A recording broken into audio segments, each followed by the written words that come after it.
Hello class, my final project is on the history of modern Germany. I chose the country Germany because I love the history of it, especially anything that has to do with the Holocaust and the Nazi era. I just find that very interesting and a very good topic. And also, this was, Germany was a um, big piece in our curriculum for this class. World War One started in 1914, where when suburban nationalist terrorists assassinated Archduke Ferdinand and his wife. Now, this sparked Austria-Hungary to then declare war on Serbia and Germany to declare war on Russia, which started all their alliances to come in and join in, and that's what made it turn into a world war. The USA later joined in, and by the time they came in, Germany was already tired from fighting with the other nations, and we came in ready to go, and we eventually cut off Germany's food supplies, and over time they soon gave in, and then we signed a treaty for the armistice to end the war. Once the war ended, there were millions of people that were either dead from the war or their lives were changed drastically from this war.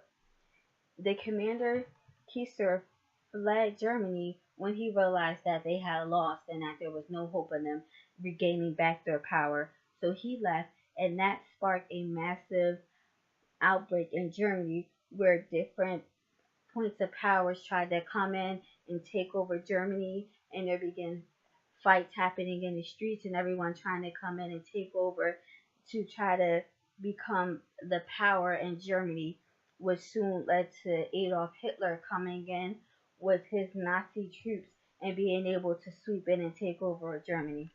And they didn't have anyone to blame for them losing the war, so they decided to blame whoever they felt as though was the weakest. And here's just a picture of Adolf Hitler with the swastika on his arm that they wore, and to let them know that they were with Adolf Hitler and they were part of the Nazis.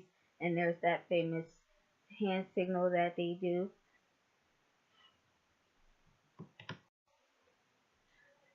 In 1933, Hitler came into power. He was appointed chancellor and started building concentration camps where he would force the Jews to go and live. At first, he made it seem as though it was just this nice place that they would be able to live amongst other Jews and be free to do whatever they pleased. However, that was not the case. The concentration camp was horrible. He, there was barely any food. There was barely any water. They couldn't do anything. They were forced to do manual labor. It was just a horrible place for anyone to live. Hitler started.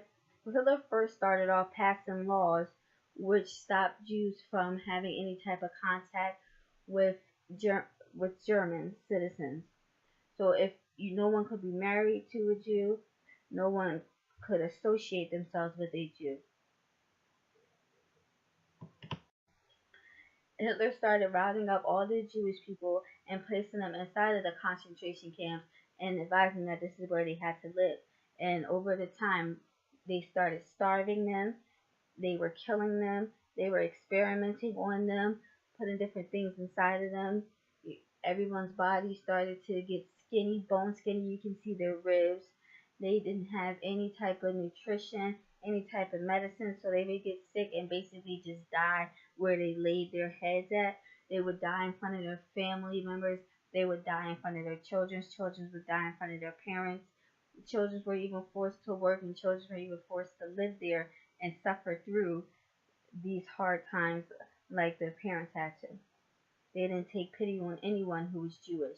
And if anyone was caught harboring any Jewish people, they would also be forced to live in a concentration camp, or they will also be killed as well. In 1939, Hitler's army invaded Poland. Now this is what sparked the beginning of World War II. And as you can see, there's a picture of some of the people from the concentration camps, and you can just see how skinny and the clothes that they had to wear, and they had no shoes, and it's just basically they wore a rag over their bodies, and they all had shaved head. Even if you were a girl, you still had a shaved head, and that's how they knew that you were Jewish. And also, they did make people wear like a yellow Star of David to recognize them as being Jewish.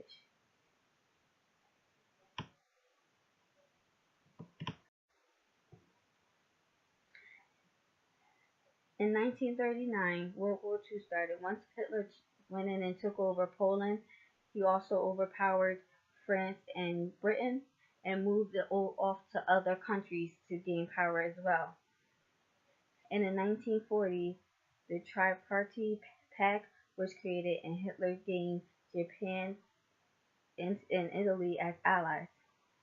And with those allies, he then went in and invaded the Soviet Union, and that's when the U.S. came in and joined in 1941 to try to put a stop to this and to try to free all those people who were put in the concentration camps. And they also used some of them to fight on the front lines as well to take the hits from the other countries that were fighting in the war.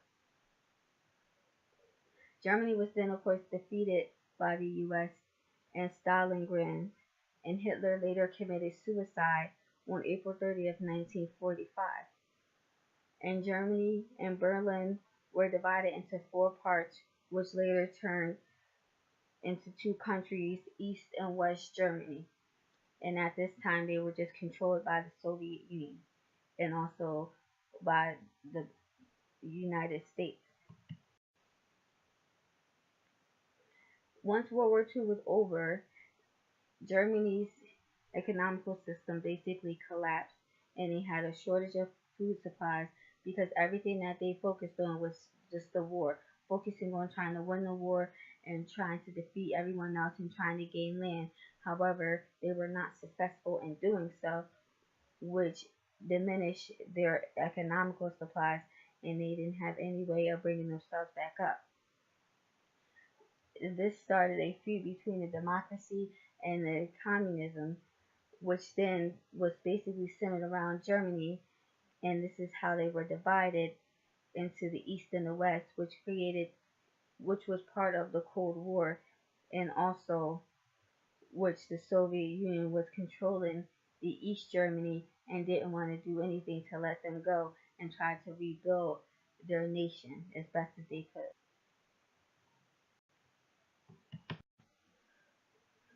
In 1961, the powers in Germany built up the Berlin Wall to prevent East Germans from escaping to West Germany, where it was democratic and not communist. This wall was first just barbed wires and cement blocks to keep people from crossing over, but then, that didn't stop them. They would do anything they can to get out of this situation, to get to a better jobs and better food and better ecosystem.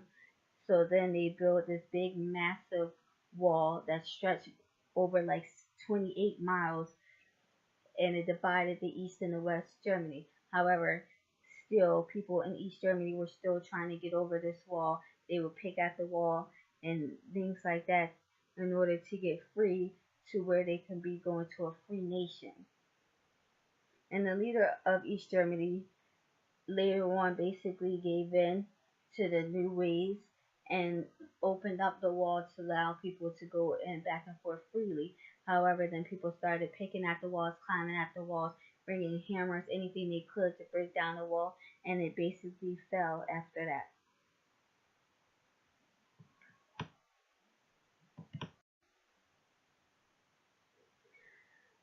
In conclusion, Germany today is actually doing really good. They have moved up in the ecosystem. Their economic growth is steadily rising. They're no longer basically scrounging to see, to find someone empowered to help them build their ecosystem, because now they're doing that on their own, and there's no more corruption in the judicial system and the governmental politicians, no more things like that to where they feel as though they have to fear for their lives and worry about when someone's going to come over and try to basically unionize them and make them do what they want to do and make them behave the way they want to behave and prevent them from going where they want to go and prevent them from growing and doing things that they want to do.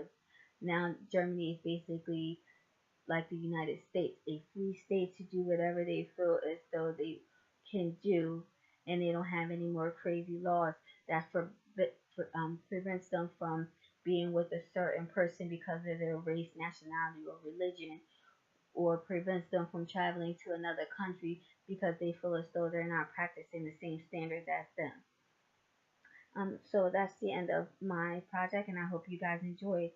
And thank you so much, and I enjoyed the class.